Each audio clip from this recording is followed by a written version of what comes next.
Nosotros. Bienvenido.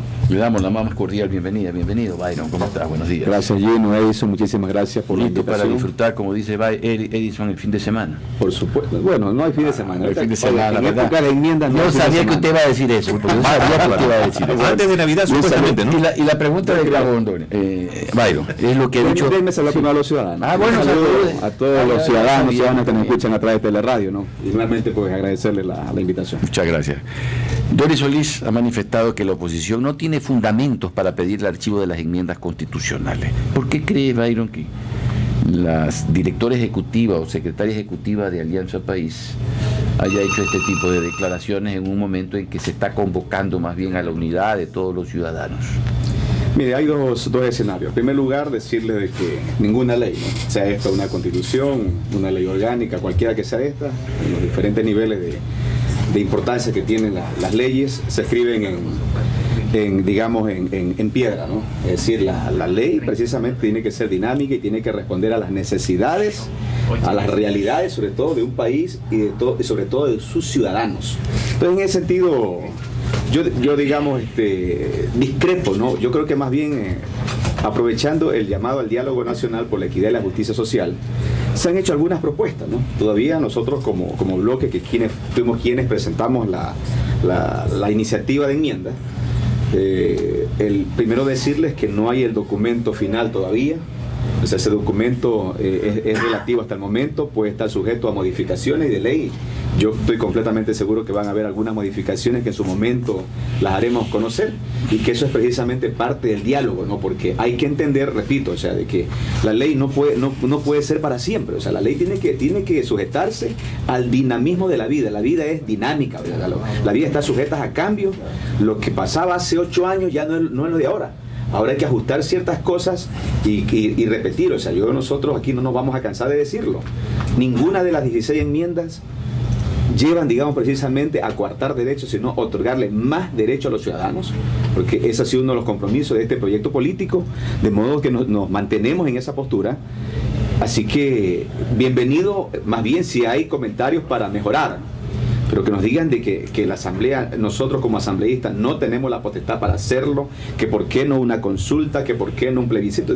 O sea, seamos claros, es decir, la misma Constitución establece los diversos mecanismos. Nosotros como proceso político hemos aplicado todo, hemos ido a las consultas que hemos considerado pertinentes. Ahora nos compete a nosotros las enmiendas, tratarlo como Asamblea Nacional, estamos investidos del poder para hacerlo. Los temas están precisamente enmarcados en la ley, pasaron por la Corte Constitucional, que es el organismo que tiene que velar para que la Constitución no se viole, y eso para nosotros es suficiente para darnos la potestad para hacerlo. Comparto contigo, Byron, el tema de que las leyes no están escritas en piedra y que son y deben responder a las dinámicas que toda sociedad en su evolución permanentemente tiene que implementar. Pero fue este presidente, el presidente Rafael Correa, quien en su discurso cuando convocó a la Asamblea Constituyente manifestó de que el pasado de la larga noche neoliberal había utilizado a la Constitución como una camisa y como una colcha de breguet, que la reformaron, la cambiaron tantas y cuantas veces a sus intereses. Muchos de los dirigentes políticos del país habían creído que había que romper la Constitución, violentarla, cambiarla, etcétera, etcétera, y que por eso se pusieron los famosos candados constitucionales para evitar que esta Constitución, que iba a durar 300 años, también pueda ser presa de los apetitos políticos y partidistas de cualquier persona. Pero qué sorpresa, Byron, que ha sido quien propuso esta Constitución al pueblo ecuatoriano, quien ahora también ni siquiera han pasado, creo, 5 años o 6 años. Y ya viene una reforma constitucional que necesariamente, comparto también el criterio que la Asamblea tiene plenas competencias en tratándose de enmiendas que no reformen la estructura ni conculquen derechos, como se señala en la Constitución en su articulado pertinente. Pero no es menos cierto de que existiendo tanta popularidad del gobierno, que cada vez y cuando la anuncia a través de los medios de comunicación que está por encima del 70 o 80%, no es menos cierto que siendo este un presidente popular y un proyecto político exitoso, era pues nuevamente preguntarle al pueblo si estaba o no de acuerdo de esto. Independientemente de esto, Lo que sí es cierto es que este tema de las enmiendas sigue provocando y es parte de este clima de incertidumbre social que atravesamos hoy. Y que en un momento de crisis económica, en un momento de convulsión social, esto de alguna manera podría bajarse si es que existiera otra predisposición por parte del propio gobierno y del proyecto político. ¿Cuál sería tu criterio, Guillermo? Bueno, primero agradecerle por su reflexión. Esa reflexión es muy importante. ¿En qué sentido? O sea, primero de que los candados existen, ¿verdad? No estamos en la época en que usted hacía lo que quería. Estamos precisamente enfrentando un proceso, digamos, de repetición, ¿no? ¿Por qué? Porque las funciones del Estado se arrogaban funciones. Acuérdense la época de que el Congreso cogió y destituyó jueces cuando eso no es competencia. Entonces, por eso los candados son elementales. Yo comparto con eso, Gino, completamente de acuerdo con su postura. Es decir, debe existir porque de lo contrario dejamos simplemente a libre albedrío y cada función del Estado hará lo que le da la gana, y eso es sinónimo de dictadura. Entonces, lo que estamos haciendo es precisamente utilizando esos candados, es decir, utilizando la llave, no violando el candado, utilizando la llave, ¿verdad? Entonces la misma Constitución establece que para reformar, ¿verdad?, para cambiar artículos de conceptos, de fondo, etcétera, las mismas estructuras de la Constitución, los mismos elementos constitutivos del Estado, etcétera, etcétera, hay mecanismos.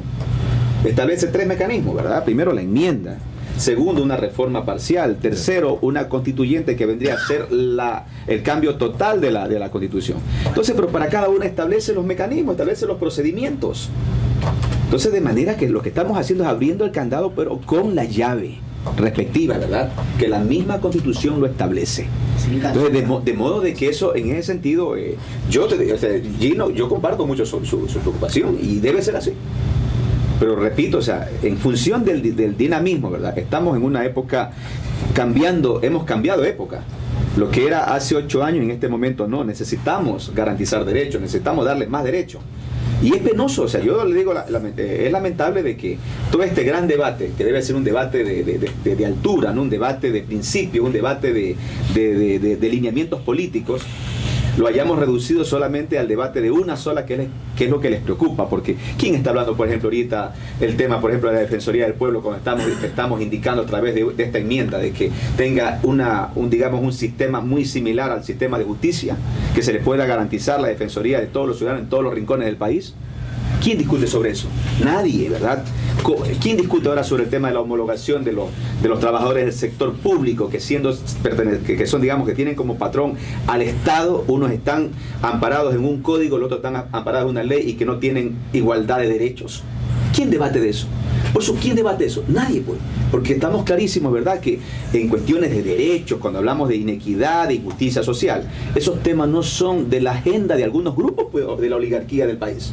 No les interesa, y han reducido precisamente este gran debate que nos hubiera servido muchísimo para fortalecer la democracia del país, la participación de la gente. Lo hemos reducido precisamente al tema de la reelección, y ni siquiera aquí han discutido de la reelección de los alcaldes, de los asambleístas, de los prefectos, de los vocales, concejales de las juntas parroquiales. Nada. Simplemente lo que les quita el sueño es ver la cara de Rafael Correa en la papeleta, ¿verdad?, de las siguientes elecciones como candidato presidencial. Eso es lamentable, pues. Eso lacera la democracia. Porque yo le digo, yo sinceramente, aquí hay bastantes temas muy importantes para homologar. O sea, estamos de acuerdo, pero ¿qué pasa si pasamos, por ejemplo, la enmienda de los trabajadores? Pasamos a los trabajadores del sector que están regulados por el Código de Trabajo y los pasamos a la LOCEP. ¿Quién está pensando, por ejemplo, cómo garantizarle realmente la sindicalización, el derecho a la huelga, el contrato colectivo, que son, digamos, conquistas históricas? El hecho de que sean trabajadores del Estado no les quita ese derecho, pues. ¿Quién ha debatido sobre eso? Entonces, ahí hay temas fundamentales. Pero repito, o sea, esos temas no son de interés para muchos grupos, que son los que se jactan ahora que defienden los derechos de todos los ciudadanos. Bueno, no solamente hay que ser sino parecer, y eso se lo viene utilizando desde la época de los romanos, la Roma antigua. Cuando se dice, por ejemplo, se acaban de posesionar 3 funcionarios nuevos de la Corte Constitucional, Bayra. 3 funcionarios muy allegados al régimen. Pamela Martínez, incluso hasta hace pocas horas, era la asesora de la Presidencia de la República. Una mujer que no por eso de ser asesora, no por eso No le quito méritos intelectuales, que por supuesto que los tiene. Pero el tema es de los integrantes de la Corte Constitucional, la mayoría de ellas muy afines al gobierno. Por eso es que se provocan y de manera extensiva interpretaciones, cuando en el derecho público hay que ser restrictivo y ceñirse estrictamente a lo que dice la letra, pues, de la ley. Entonces por allí es que la gente comienza a crear y hay suspicacias, dudas, recelos, no tanto porque efectivamente es el pueblo el último en que en las urnas tendrá que decidir si garantiza de nuevo la reelección de alguien o no, o lo veta, porque ese es el castigo que cualquiera pueda recibir. El problema también aquí radica en otro tema. Si se da la reelección, ya se lo aprueba por parte de la Asamblea, ¿quién garantiza que el Consejo Nacional Electoral tenga la idoneidad para prohibir, por ejemplo, como sucedió en la última elección, cuando exhorta el presidente del Consejo Nacional Electoral al presidente a que no haga uso de los famosos informes de los sábados? Y el presidente le dijo: yo lo exhorto a que no me exhorte. ¿Quién le pone límites en un momento en que la máxima autoridad en materia electoral del país, en proceso eleccionario, es el Consejo Nacional Electoral? ¿Quién le pone límites al presidente a que no utilice, por ejemplo, los recursos públicos en detrimento de otros? Es que ese es el tema. En democracia hay que ser equitativos, hay que ser igualitarios. Por eso es que la reelección indefinida yo lo veo como un elemento pernicioso para lo que significan los principios democráticos de igualdad, de equidad y sobre todo de oportunidades. Porque si uno está en ejercicio de las funciones y nadie me limita a que yo pueda tener el recurso humano, el recurso material y el poder dirigirme de un lugar a otro en los aviones del gobierno, del helicóptero, por favor, eso ya no es igualitario. Por mucho me va a decir: ay, que yo soy el presidente, yo no he renunciado. Pero entonces renuncie, señor, porque eso lo manda la ética, lo manda el sentido común, aunque no lo diga la ley. Ahí está el problema en muchos de los líderes ecuatorianos, que carecen de ética, que carecen de sentido común y sobre todo no tienen ese verdadero principio y fundamento que la democracia, la cultura democrática hace de los grandes líderes del mundo. Bueno, a la primera parte, ¿verdad? Yo, en su comentario que hizo acerca de los jueces, por ejemplo, lamentamos, o sea, que haya tanta adherencia y que haya un alto porcentaje, como usted lo manifestó en el comentario inicial, de gente que está adherida al proceso, ¿no? O sea, y que eso no es culpa de nosotros, pues. O sea, que la gente se adhiera al proceso, que crea en esto, que tenga mucha aceptación de la ciudadanía y que de ese gran porcentaje la gente participe y que sea miembro no por el hecho, porque simpatice con un proceso, ¿verdad? Nosotros no le podemos limitar a nadie el derecho a participar en las diferentes funciones del Estado. Que no participe. Por supuesto, a ver, un principio es eso. Segundo, cada función tiene su competencia, ¿verdad? Y tendrán que responder a la historia, tarde o temprano, por sus decisiones. Exactamente, yo me refería hace un rato, ahí está el tema del derecho a la repetición. ¿Qué está pasando? Estamos precisamente abocando un acto que no es de este gobierno, pero que sin embargo este gobierno fue sancionado por esto. El Estado de ahora, ¿no? Que está precisamente administrado por este gobierno. Sancionado, ¿verdad? Como un Estado violatorio de derechos humanos, pues, ¿no? ¿Por qué tema? Indefendible. Por el tema de la destitución de los jueces, pues, de la Corte Suprema de Justicia del año 2004. No están sancionados el gobierno, el Estado, por lo mismo, pero el este Estado gobierno es el que tiene que enfrentarlo. Tiene que entonces, pagar. muy bien, sale recién la sentencia y el Estado ecuatoriano en este momento es el violador de derechos humanos. O sea, entonces, muy bien, ese tipo de cosas son las que tenemos que responder, ¿verdad? Como Estado, tarde o temprano.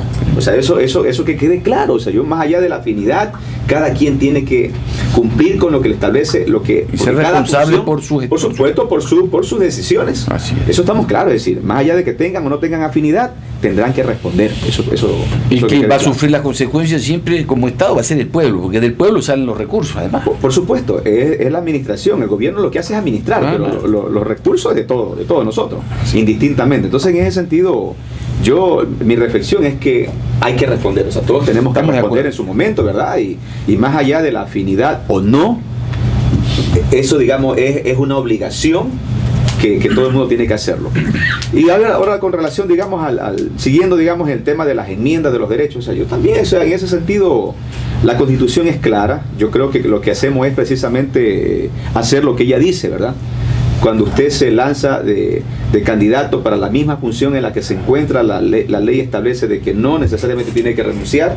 Usted ha hablado de cómo es que se llama, de ética, por supuesto también. Equidad también. Y de equidad. Recuerde también que el hecho mismo, o sea, aquí vamos a aclarar dos cosas. Ya, bueno, hemos hablado de reelección. La reelección no le garantiza a nadie ser reelegido, eso téngalo claro. Y para eso usted vaya y busque las estadísticas de la última elección, vea cuántos alcaldes, presidentes de juntas, asambleístas, etcétera, etcétera, fueron candidatos para reelegirse y no fueron reelegidos, sí. Primero. Y segundo, ¿verdad? Yo creo que también esto tenemos que darle el concepto claro. El concepto no es la reelección, porque eso no está garantizado. ¿Qué es lo que deberíamos hablar en este rato? Es de la candidatización indefinida de estas funciones, porque eso es lo que estamos promoviendo, que las personas sean candidatos, ¿verdad? Indefinidamente, no precisamente la reelección, porque la reelección es un acto que va a depender de la voluntad de los ciudadanos y ciudadanas en función del desempeño de esa persona. Y repito, o sea, no le garantiza a nadie. Vaya a ver cuántos prefectos perdieron. Estando en funciones, es decir, teniendo. ¿Por qué? Porque hoy día ya no es como antes, es decir, antes el que tenía dinero salía cada rato por la televisión.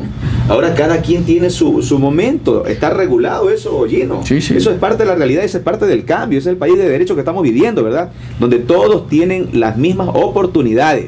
El que tiene menos posibilidad y al que más tiene posibilidad, a todos se les regula y a todos se les da igual de espacio para hacer su propaganda, para que pueda explicar su plan de trabajo.